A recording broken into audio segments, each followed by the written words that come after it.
Uh, And that's what American history is trying to rewrite itself now as. Yeah. by the way, speaking of that, there's a really, really good book that I want to recommend to anybody who is interested in history. It's called Erased: What American Patriarchy Has Hidden from Us by Dr. Anna Maleka Tubbs. But what's really freaking interesting about this book, and I learned so much just reading it, but it's really about how a lot of US history has been taught from this white centered patriarchal hierarchy.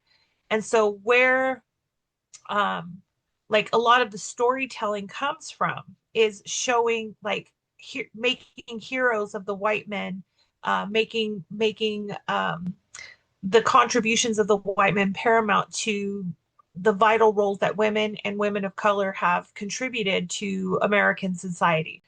So, like one of the stories that I didn't know, and maybe it's my own ignorance, but I found incredibly fascinating, was just the story of Sacagawea and her contributions to like the Lewis and Clark expedition. And if you look at like statues of Sacagawea, and if you look at like the way that they portray her in stories, like she was this Native American woman who wanted to pioneer and contribute to American exceptionalism, when really she was a 12 to 13-year-old girl who had been sold to a Frenchman, impregnated, and carried her baby with her on this expedition, more likely than not against her will, and was not just responsible for the,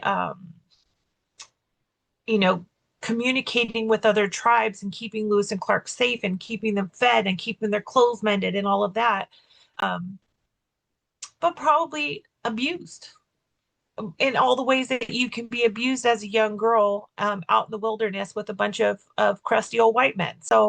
Um,